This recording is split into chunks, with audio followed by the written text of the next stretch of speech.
Hi, my name is Kassandra Prus, and I'm a therapeutic yoga and exercise teacher.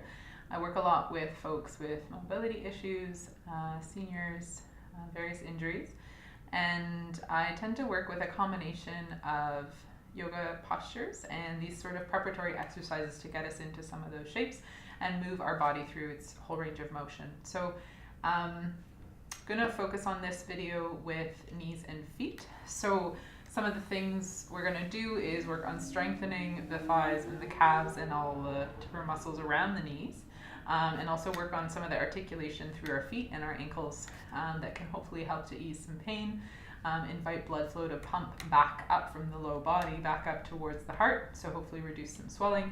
And great if there's any sort of arthritis, just to keep things moving.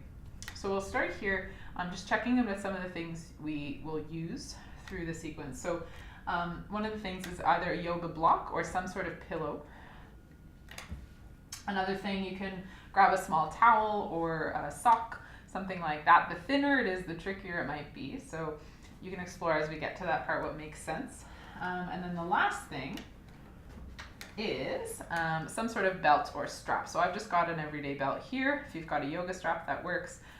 You might even be able to use, if you are using the towel, if it's thin enough, you might be able to do that there. So what we're going to do is we're going to start here with that block or that pillow, and we're going to bring it between our knees. So you're going to slide enough forward that your feet are down on the floor. We're going to take that block and we're going to focus first on strengthening here through the inner thigh. So what we're going to do is we're just going to squeeze that block with our legs, and then we're going to gently let that go. I'm going to do that a couple times. So the nice thing about the yoga block is it does have different widths. So pillow doesn't, but you can always put two pillows or something to widen it if it feels like it's far too close without anything between your knees. I'm going to do that a couple more times. So each exhale, you're going to squeeze that block. And each inhale, you're going to gently let it go. And again, as you exhale, you're squeezing. You're going to notice if the upper body wants to help by tensing up. If it does, let it be nice and soft. And two more breaths, a nice squeeze. And a release. And it's very windy outside, so if you're hearing any wind, I apologize. I live on the 12th floor. Good. Alright. Now we're going to start to invite that block to come out, and we're going to find now that strap for the outsides of the legs. So working on strengthening a little on the outer thighs. Now you can do any of these things as long as feels manageable. Usually I suggest as many as you can do, and then one more or two more. So that feeling of that nice warm sensation, and just one extra one to really solidify. And then you switch to the next exercise. So if you're feeling done and you've got that strap or that, if it's a longer towel, you can do this. You're going to bring it around the legs and kind of cross it. And it's going to act as a resistance. So what we were just doing was squeezing in and pressing for the inner thighs. Now we're going to find the strength on the outside. So we're going to hold on to the strap, and you're going to press into it like you want to rip the strap apart. Ooh, you're going to feel the sides of your bum get nice and warm. And then you're going to gently let that relax. And do it a couple times. And you're pressing out. And you're softening. So if you're working with any sort of arthritis as well, this nice pulsing action can feel good as opposed to holding in a shape. So if you'd rather, if you're not working with any sort of arthritis, you might decide to press and hold. But sometimes the pulse is nice when we're working with the control in and out. So it's not just a flop, a push and a flop. Yeah, so there's control on the way in and there's control on the way out. Now, if you do have one of those stretch bands, a TheraBand, you can also do this with the stretch band. You're going to have more mobility because these don't actually stretch. So if you're using the stretch band, you decide how much resistance you want by how tight you make it around the thighs. So again, we're doing as many as we can, and then one more. And then we'll let that go. You can undo that strap and just set it aside for yourself. And we're going to come over now towards strengthening our hamstrings, which is usually quite tough in a chair, but I think I have found a way. So you might take your block or your pillow a little bit out in front of you here and slide back so we can stay in the frame. And what you're going to do is leave your bum near the front of the chair, and you're going to shift your shoulders back towards the chair back. Now, if your chair is not very high in the back, you can hold on to your head here. Or if the chair, ends around your head, you can let your head rest down. We're going to take one of our heels now down onto, that block or that pillow. And in this leaning back shape, we can help to engage the backs of the legs. Sometimes it's hard to do when we're already kind of stretching forward, which is what we're doing in this direction.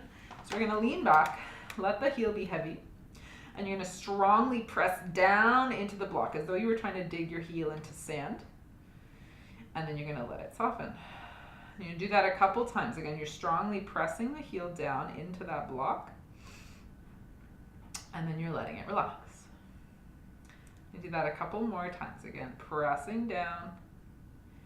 Again, if you're feeling you'd rather press and hold, feel free, or you're pressing and releasing. If at any point the leg cramps up, the hamstrings are particularly prone to that.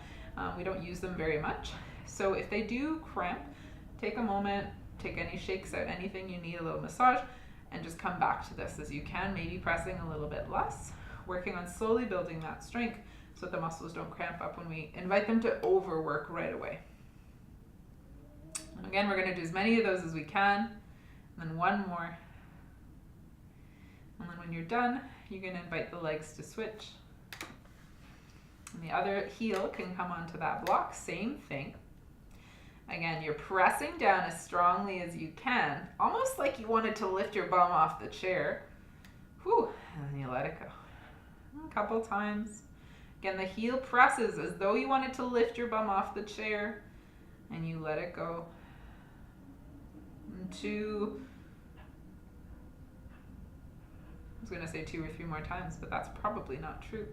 Again, you're going to decide how many you feel you can do, and then 1 or 2 more. That's where the 2 came in. Good. All right. And again, you're deciding a press and release or just a straight pressure. But again, if we're working with arthritis, not always great to sort of stay in that same place for a long time. And once you've got that last one, you can let the legs soften. We can step off. And you can shift that block aside. Now we're going to come into the thighs here, a little strengthening in our thighs. So the more work you want here, the more further forward your bum is going to be in the chair. The more support you want, your back is going to be against the chair. So if this is getting to feel easy, you can start to move your back forward, but we'll start back here. So we're sitting nice and tall, and we're going to try not to let our back sort of fall backwards. You're going to firm through your belly. You're going to work through the hips and the thighs now. If it's manageable to hug your knees together, we can keep working for the inner thighs. If that's not going to happen, don't worry about it. So maybe hugging the legs together, but wherever we are, keeping ourselves nice and tall, and start to straighten out through your legs as much as you can. They might not get to fully straight. They might just get a little straighter, and then you're going to slowly let the legs relax. So this one, I want all of us to move in and out with control. And again, we're not thinking about 1 position, 2 position. We're not flopping between shapes. We're moving slowly with control. We're going to find the strength in all the different areas of the leg, not just in their long state and then in their short state. I'm going to do that a few times. Nice, long reach, and a softening down. Make sure you're breathing. Maybe you exhale on the way up, and inhale on the way down.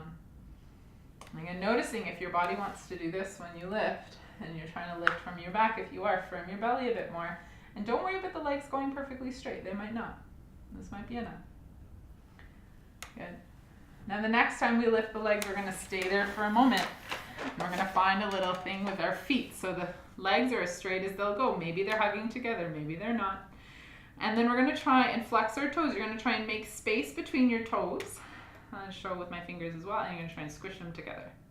Again, you're widening the space between the toes. They might not cooperate, but over time they will, and you're squishing.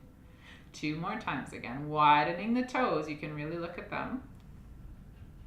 And you're going to notice as well, your hands are probably going to want to do the same thing. And if they are, I'm gonna say thank you, hands, and I'm asking my feet to do it. Often our brain starts to save space by connecting our fingers and our toes in our mind. We don't often need to use our toes for much. So it's efficient. It's going to save space and it's going to wire them together. So we're going to teach our toes that they're separate again. Teach our brain that our toes are separate again. Maybe is more accurate. Good. And then after that last one, phew, thank you, legs. All right. So we're going to switch our attention now to a little bit more through our ankles. But we're going to come through one more thing here for our hips before we do that. So that was a lot of strengthening, sort of in around. But another thing that might cause some achiness or pain in the knees is if we're trying to push our hips to go somewhere that they're not wanting to go. So if the hip isn't letting it go, it's going to travel down towards the knee. Excuse me. One simple little movement here for the hip, we're going to invite the thigh to rotate out, out, out. And you're going to notice here, if your toes also want to go first, we're going to also put pressure on the knees. So you're going to try and find the movement right from the hip socket, like a barber pole, and then you're going to rotate in and in. So again, you'll notice when we're focusing on the knee, we're not really doing much with the knee.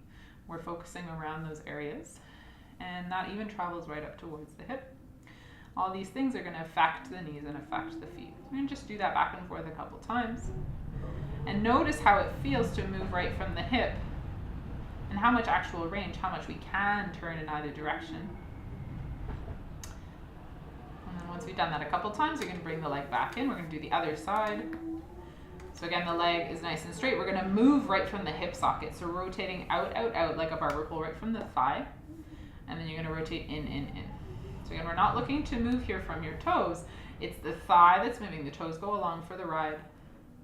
And as we do that, the leg will stay nice and straight. If we're torquing in the ankles, the knees might get the brunt of the sort of the twist, which is not necessarily great if we're working with something in our knees. Let's do one more on either side. Good. Okay. And then we're going to bring that leg back in. Now we're going to find some work in those feet. So, some fun stuff. So additionally, if we want to keep working on strength in the thighs, which is great, you can do this with the leg nice and long as we were doing before. And if you'd rather just have some support and focus on your toes, you can just let your foot rest on a block if you've got it, box of crackers, anything at all. And we'll just focus on moving through the ankle here. And what we're going to do is we're going to try and spell out the alphabet. So with your toes, as though your toe is a pencil, you can do capitals, you can do lowercase, you decide. So we're going to draw through the whole alphabet. It's going to get a little tippy in there. And I'm going through from A. I'm going to go all the way to Z. Oh, I lost track. I'm at E. So I'm not going to do both sides with you, but you can do this one. This is a great one to do while you're watching TV. We're inviting that ankle to move in all sorts of different directions. And if you get all the way from A to Z, yeah, you're going to get at all those areas. So both sides. You can always put this on pause, but yeah, I won't work through that one with you. And so we're going to come through one last exercise. And this is, again, a nice one for your toes, for the feet muscles to kind of start to engage. I've got a few other foot things in my balance video, so if you want to do more focus on the feet and ankles, you can have a look at the balance video. I'll link to that at the end of this. And I'll also put it down at the bottom in the text below this video. But I didn't want to repeat exercises. So the last thing we'll do, the sock, the little blanket, face cloth, whatever you've got, you're going to throw on the floor. And you're going to try and pick this one up with your toes. Haha.